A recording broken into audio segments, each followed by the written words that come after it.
Hello dear student, welcome back to our channel teachers creator. Dear students, ये आपका Chhatrapati Shivaji Maharaj university Kanpur बच्चों के लिए ये आपका पेपर 4 का MCQ सीरीज़ चल रहा है, जिसमें अभी तक हमने चैप्टर 7 तक देख लिए हैं। चैप्टर नंबर 8 जो है परामर्शदाता यानी कि द काउंसलर्स के बारे में देखेंगे। इनके बेस पर क्या क्वेश्चन हैं उनको देखना है। परामर्शदाता यानी कि जो काउंसलर होता है वो क्या होना चाहिए, उसकी क्या भूमिका होती है, क्या रोल प्ले करते हैं, क्या क्वालिटीज़ होनी चाहिए उनके अंदर, कैसे वो हैंडल करते हैं, ये सभी चीज़ों को देखना है। तो टोटल इसके बेस पर आई थिंक हम टोटल 25 या 27 क्वेश्चन करने वाले हैं इस चैप्टर नंबर 8 में। तो अटेंशन बना के रखना, टोटल विदाउट स्किपिंग एक से एक सारे क्वेश्चंस को आप अटेम्प्ट करेंगे। और चैनल पर नए हैं तो वो चैनल को सब्सक्राइब कर लेंगे ताकि नेक्स्ट वीडियो की नोटिफिकेशन आपको मिलती रहे। परामर्श के प्रक्रम में कौन महत्वपूर्ण भूमिका निभाता है? परामर्श प्रार्थी, परामर्शदाता, अध्यापक या प्राचार्य। तो यहाँ पर परामर्श के प्रक्रम में कौन महत्वपूर्ण भूमिका निभाता है? तो काउंसलर जो देता है वही निभाता है। तो परामर्शदाता का रोल बहुत ज़्यादा ही इम्पॉर्टेंट माना जाता है। परामर्श की सफलता बहुत अंशों तक परामर्शदाता के किस दृष्टिकोण पर निर्भर नहीं करता है? परामर्शदाता के प्रतिभा पर, उसके ज्ञान पर, ए और डी दोनों पर या चालाकी पर। तो किस पर निर्भर नहीं करता है ये पूछा गया आपसे। तो प्रतिभा उसकी क्या है, उसके क्या ज्ञान है, इन चीज़ों पर तो निर्भर करेगा ही, चालाकी पर निर्भर नहीं करता है। तो राइट ऑप्शन हो जाएगा डी।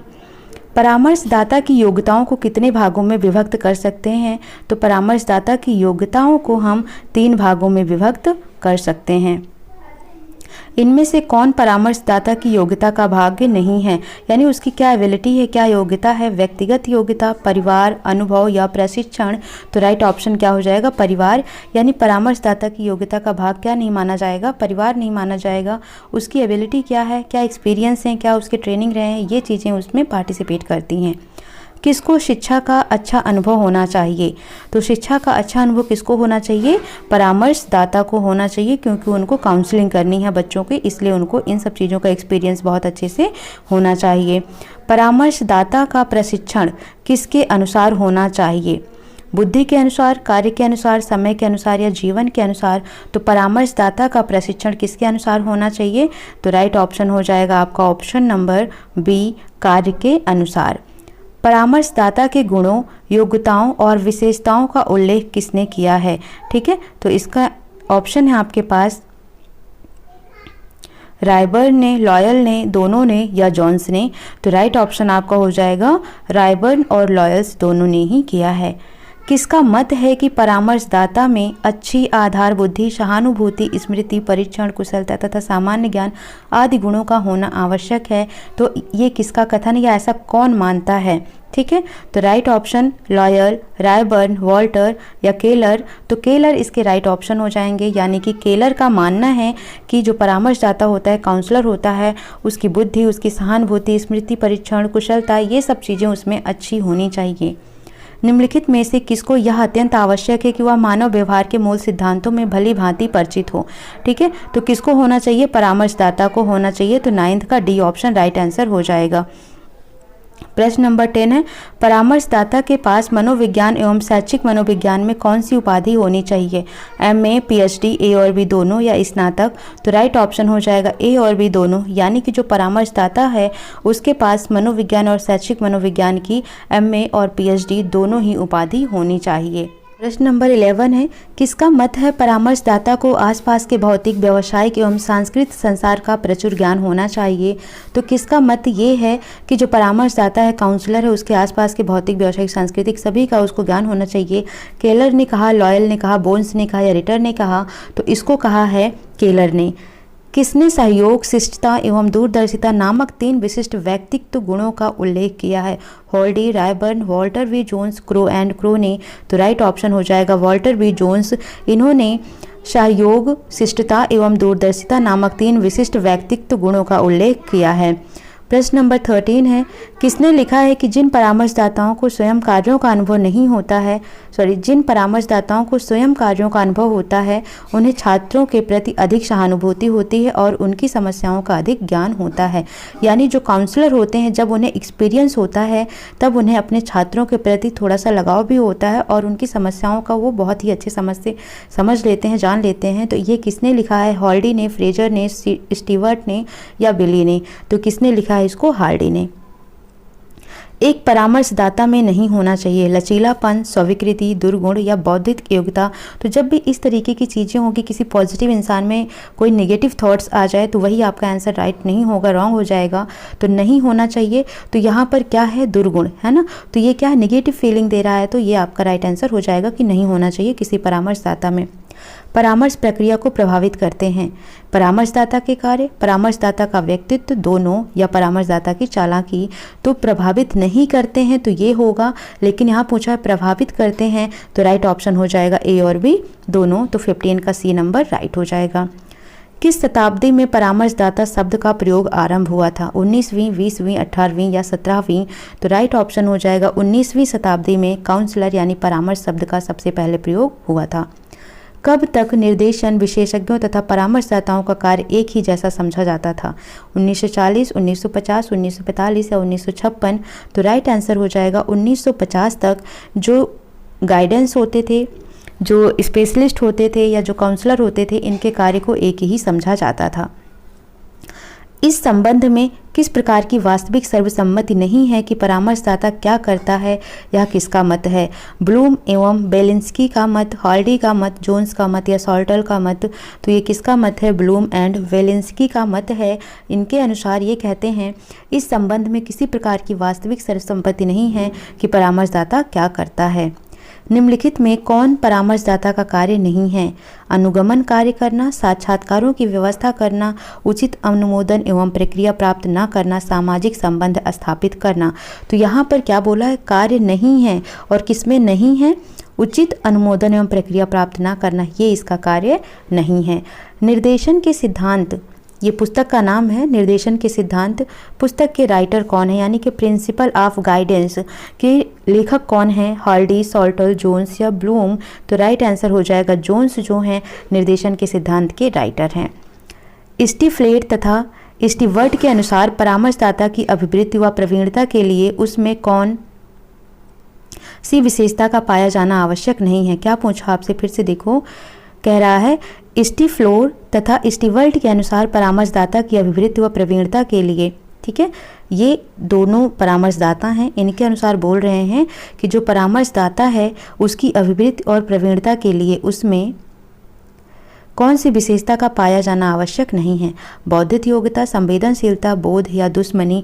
तो नेगेटिव फीलिंग कौन सी दे रहा है यहाँ पर आप खुद ही समझ सकते हो। राइट आंसर आप खुद ही इसका दे सकते हैं, दुश्मनी। किसमें भय, आशा, संदेह, चिंता सभी कुछ व्याप्त रहता है?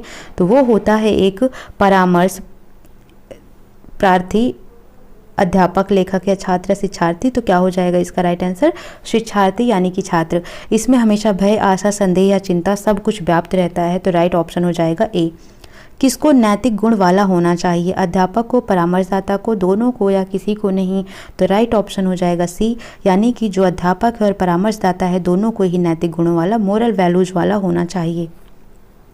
व्यावसायिक परामर्शदाता प्रार्थियों के लिए उपयुक्त परीक्षणों का चुनाव करता है, यह मत किसका है? यानी जो बिजनेस परामर्शदाता होते हैं वो प्रार्थियों के लिए, स्टूडेंट्स के लिए एक उपयुक्त परीक्षण का चुनाव करते हैं। इसको कहा है सॉल्टने ने, क्रो ने, केलर और हार्डी ने। किसने कहा इसको? तो राइट ऑप्शन हो जाएगा सॉल्टले ने कहा है। विवेक, उत्साह, संतुलन, सहिष्णुता, सहानुभूति और कर्तव्यनिष्ठा किसके विशिष्ट गुण हैं? परामर्शदाता के, प्राचार्य के, निरीक्षक के, अध्यापक के? तो राइट ऑप्शन हो जाएगा काउंसलर यानी परामर्शदाता जो हैं उनमें पेशेंस होना चाहिए, उनमें जील्स होना चाहिए यानी कि उत्साह होना चाहिए, बैलेंस होना चाहिए उनमें, ठीक है, भाईचारा, सहिष्णुता, सहानुभूति, कर्तव्यनिष्ठा, ये सभी उनमें होना चाहिए। परामर्शदाता को कैसा होना चाहिए? रूढ़िवादी, अधिक दृढ़, दोनों या इनमें से कोई नहीं? तो राइट ऑप्शन हो जाएगा सी, यानी रूढ़िवादी और अधिक दृढ़ दोनों ही होना चाहिए। कौन साक्षात्कारों, परीक्षा परिणामों तथा विषय सम्मेलनों के आधार पर परामर्श प्रदान करता है? परामर्श प्रार्थी, परामर्शदाता, अध्यापक या मनोविज्ञान। तो राइट ऑप्शन हो जाएगा परामर्शदाता, जो कि साक्षात्कारों को परीक्षा परिणामों तथा विषय सम्मेलनों के आधार पर परामर्श प्रदान करता है। तो टोटल हमने ये देखा 27 क्वेश्चन जो कि आपके चैप्टर नंबर 8 के थे। ठीक है, अब हम देखेंगे चैप्टर नंबर 9, विशिष्ट बालकों का निर्देशन एवं परामर्श, जो एक्सेप्शनल चिल्ड्रन होते हैं। ठीक है, उनको कैसी गाइडेंस और काउंसलिंग देनी चाहिए। तो विशिष्ट बालकों का निर्देशन एवं परामर्श है ये।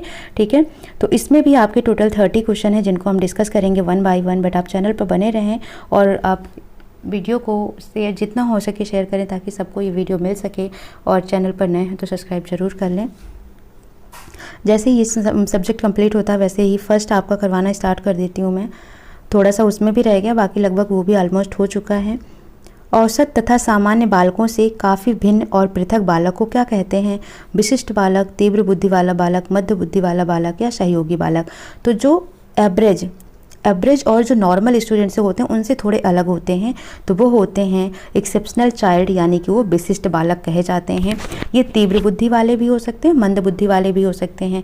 ठीक है, पर इनको हम क्या बोलते हैं? एक्सेप्शनल चाइल्ड बोलते हैं। तो ऑप्शन हो जाएगा आपका ए। क्रुक-सैंक ने विशिष्ट बालकों में सामान्य बालकों से किस क्षेत्र में पृथकता वर्णित नहीं की है?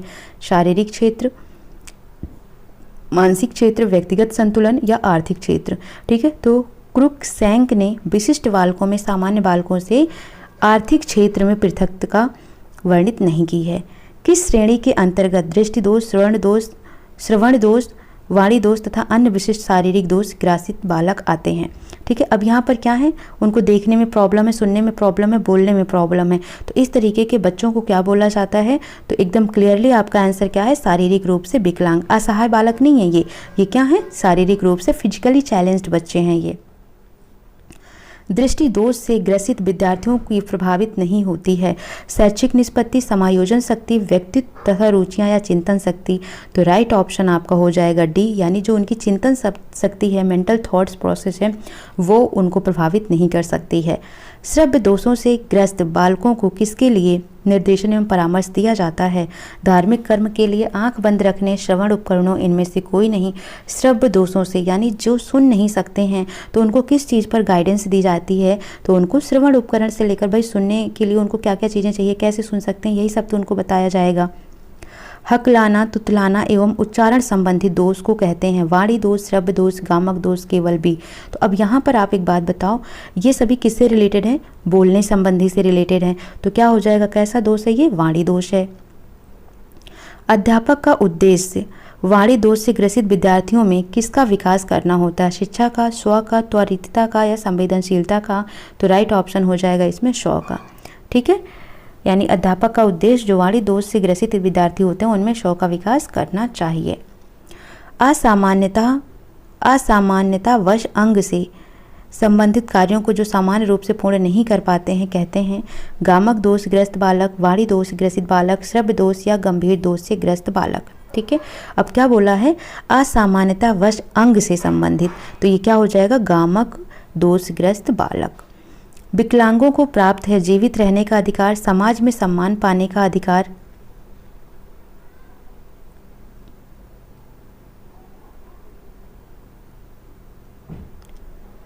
ए और बी दोनों या विवाद करने का अधिकार। तो राइट ऑप्शन क्या हो जाएगा? दोनों, यानी जीवन जीने का अधिकार, समाज में सम्मान पाने का अधिकार इनको भी होता है, जो फिजिकली चैलेंज्ड बच्चे होते हैं उन्हें होता है। ठीक है, तो सी इसका राइट आंसर हो जाएगा। गूंगे, बहरे और दृष्टिहीन के लिए विद्यालय होने चाहिए, कैसे होने चाहिए? विशिष्ट, सामान्य, मिश्रित या कोई नहीं।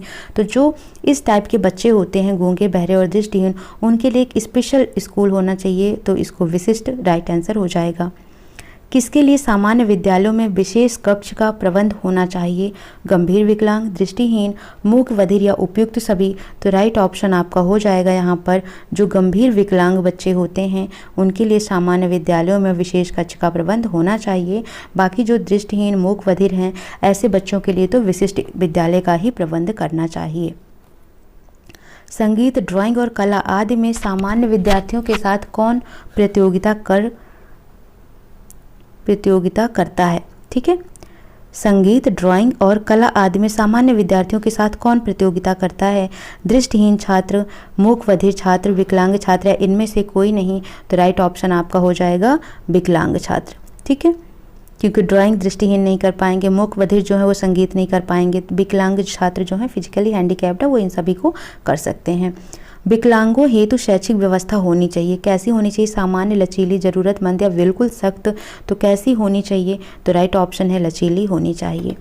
नई शिक्षा नीति किस वर्ष में लागू हुई थी? 1986, 88, 90 या 2000 में? तो नई शिक्षा नीति लागू हुई थी 1986 में। पहले 68 में आई थी, फिर उसके बाद न्यू एजुकेशन पॉलिसी जो बनाई गई थी वो 1986 में बनाई गई थी। समन्वित शिक्षा की व्यवस्था के प्रावधान 1990 में किस समिति ने दिया था? शिक्षा समिति, बेड समिति, राममूर्ति समिति या कोई नहीं? तो राइट ऑप्शन हो जाएगा राममूर्ति कमेटी जो थी उसने समन्वित शिक्षा की व्यवस्था के प्रावधान 1990 में दिए थे।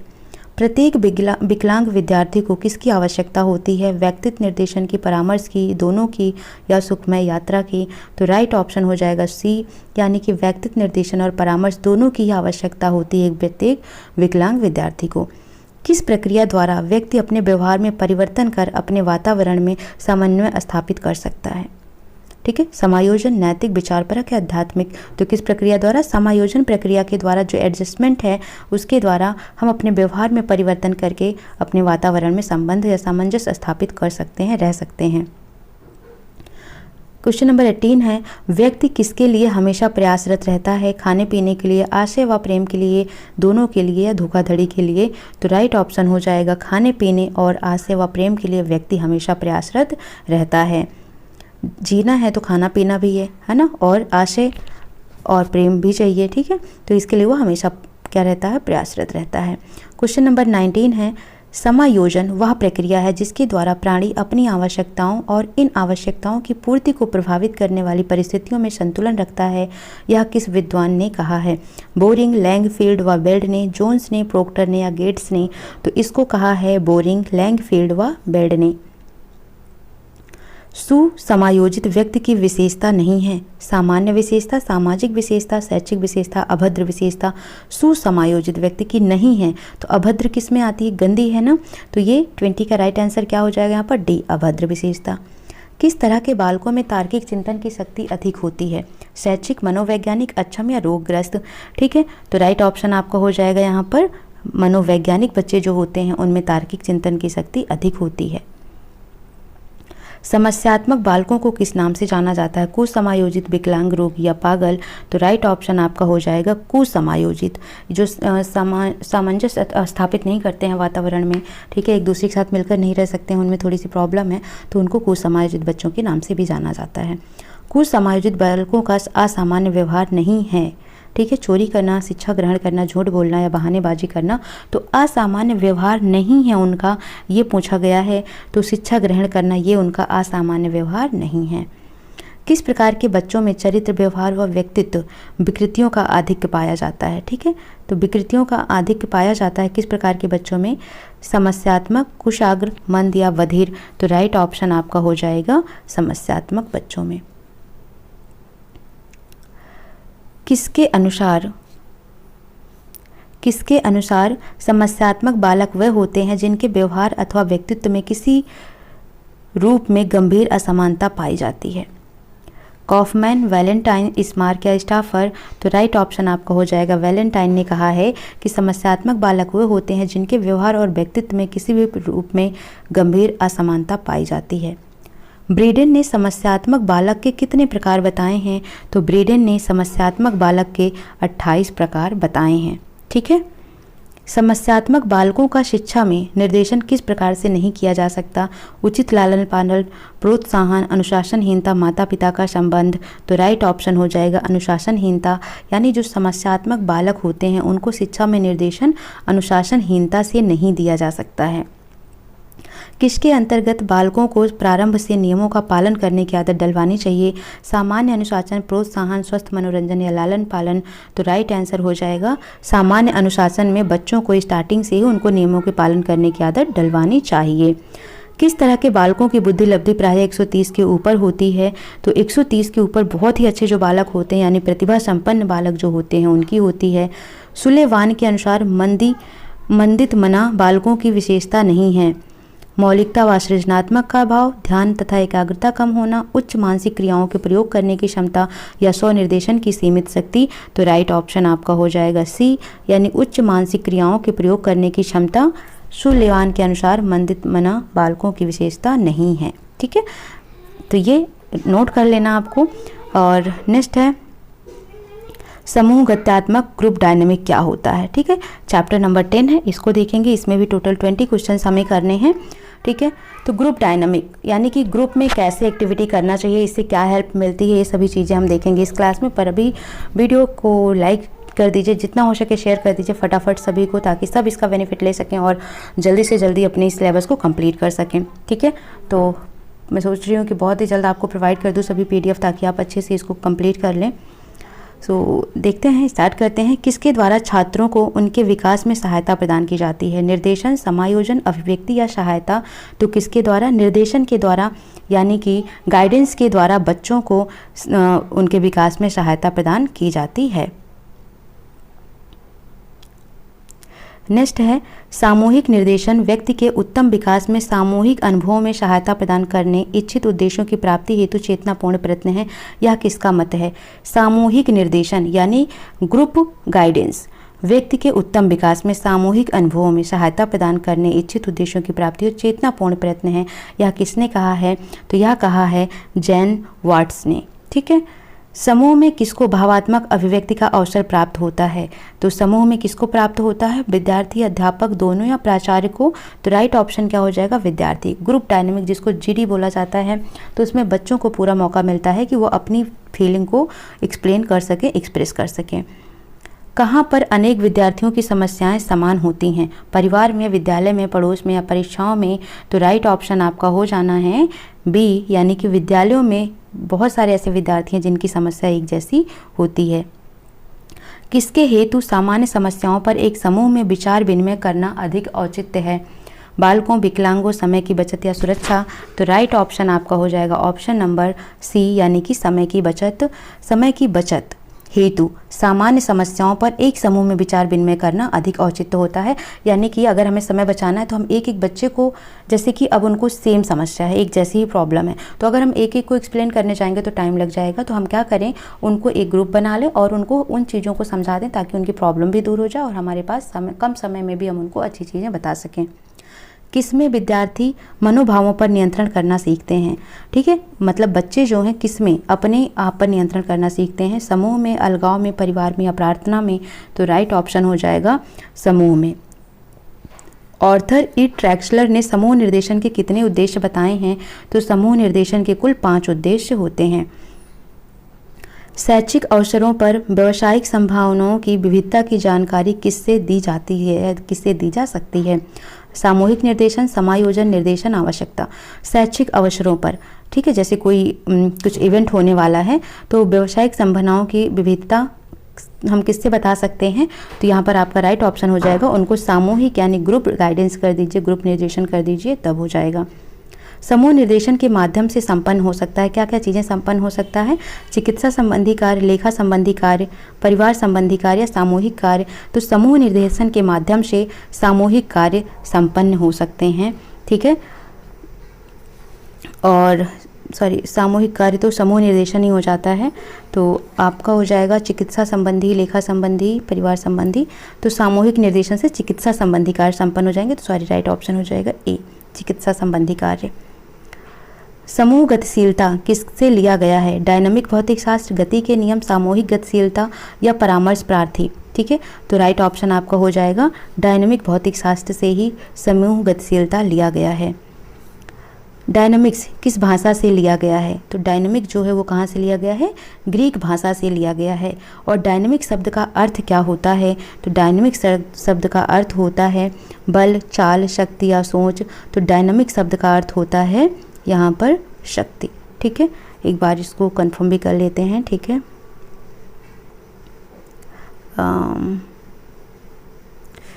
ट्वेल्थ था ना, 12th का शी, ओके। ठीक है, शक्ति। डायनामिक शब्द का अर्थ क्या होता है? शक्ति। वैसे डायनामिक मतलब मूव भी होता है, ठीक है। चल, तो चल यहाँ दिया नहीं यानी शक्ति हो जाएगा। समूह गतिविज्ञान उन शक्तियों की जानकारी प्रदान करता है जो एक समूह में समान हैं, यहाँ सक्रिय हैं। समूह गतिविज्ञान उन शक्तियों की जानकारी प्रदान करता है जो एक समूह में सक्रिय हैं। यह किस विद्वान की परिभाषा है?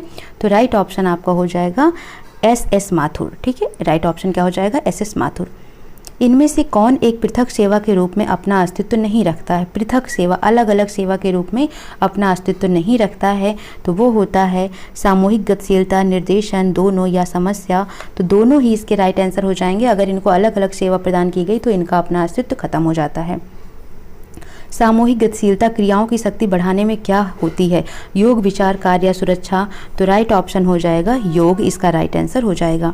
कक्ष में सामूहिक गतिशीलता की विशेषता नहीं है। आत्मविश्वास का विकास करना, सामाजिक कुशलता का विश्वास करना, तो ये दोनों तो हैं अभी तक, ठीक है। परामर्शदाता की कुशलता में वृद्धि करना या छात्रों की चिंताओं में वृद्धि करना। तो चिंताओं में वृद्धि करना नहीं है, ठीक है, क्योंकि नहीं पूछा गया था, तो यह आपका डी ऑप्शन राइट हो जाएगा। सामूहिक परिस्थितियों में छात्रों को प्राप्त होते हैं, क्या चीज़ें प्राप्त होते हैं?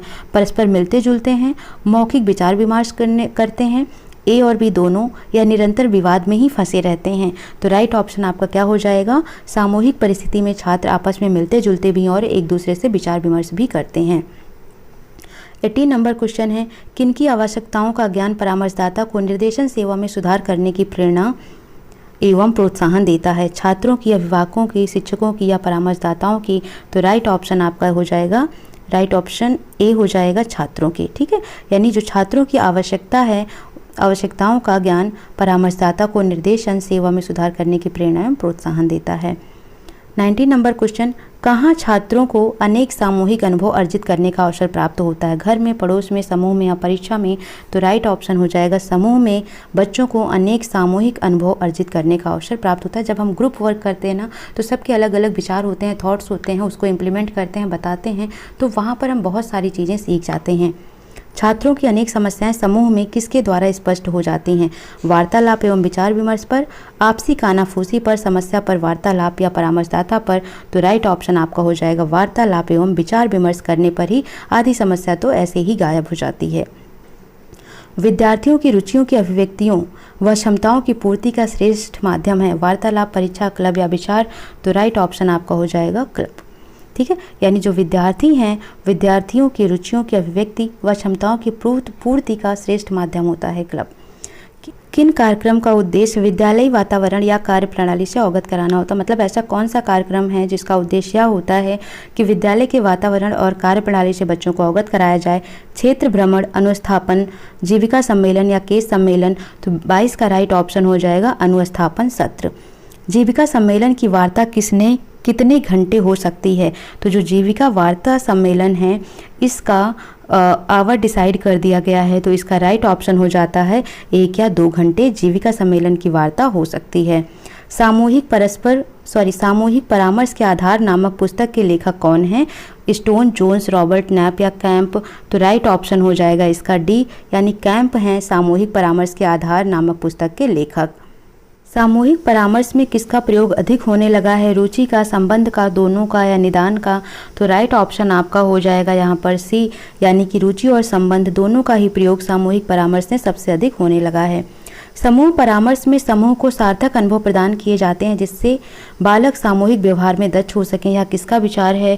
तो राइट ऑप्शन आपका हो जाएगा रॉबर्ट नैप, यानी रॉबर्ट नैप का विचार है कि समूह परामर्श में समूह को सार्थक अनुभव प्रदान किए जाते हैं जिसमें बालक सामूहिक व्यवहार में दक्ष हो पाता है। तो यह विचार रॉबर्ट नैप का है। सामूहिक परामर्श किस परामर्श का वर्धन है? संयुक्त, क्लब, व्यक्तिगत या जीविका? तो राइट ऑप्शन आपका हो जाएगा व्यक्तिगत, यानी जो सामूहिक परामर्श होता है वो व्यक्तिगत परामर्श का ही वर्धन है।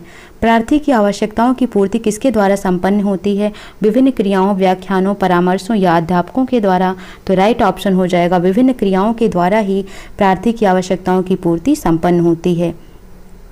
समूह परामर्श की मान्यता नहीं है। प्रत्येक प्रार्थी में स्व परिवर्तन लेने की जिम्मेदारी होती है।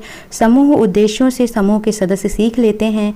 व्यक्तिगत भिन्नताओं को सामूहिक परामर्श में स्थान दिया जाता है। समूह में समस्या समाधान के कौशल को सकता है। ठीक है, तो राइट आंसर आपका हो जाएगा ऑप्शन नंबर डी। इसमें मान्यता नहीं है, पूछा है कि समूह परामर्श की मान्यता क्या नहीं है, कि समूह में समस्या समाधान के कौशलों को नहीं सीख सकता है, सीख सकता है ये मान्यता है, लेकिन पूछा है कि मान्यता नहीं है, तो राइट ऑप्शन क्या हो जाएगा, डी इसका राइट आंसर हो जाएगा। क्वेश्चन नंबर 30 है, समूह परामर्श का महत्व किस रूप में नहीं है? सामाजिक कौशल के विकास में, समूह के व्यवहार करने की संबंधी शिष्टाचार में, अपने विचारों और भावनाओं में तारतम्य स्थापित करने में, या समूह के साथ लगाव अनुभव करने में। तो राइट ऑप्शन हो जाएगा ऑप्शन नंबर सी, समूह परामर्श का महत्व किस रूप में नहीं है? अपने विचारों या अनुभवों के बीच में एक संबंध स्थापित करने में, ना करने में इन्होंने बोला है, तो ये नहीं है समूह परामर्श का महत्व। ठीक है, तो राइट ऑप्शन हो जाएगा सी। इस तरीके से टोटल हमने देखे आपके आज 8th 9th और 10th ये 3 चैप्टर हमने कंप्लीट कर लिए हैं। चैप्टर 18 ऑलरेडी कर चुके हैं। अब हमारे पास बचते हैं 11, 12, 13, 14, 15 एंड 17। ठीक है, तो 16, 17 ये टोटल 6-7 चैप्टर बचते हैं, जिसको हम कर लेंगे नेक्स्ट वीडियो में।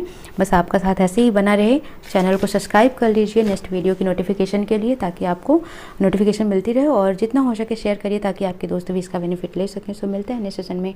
Thank you for watching.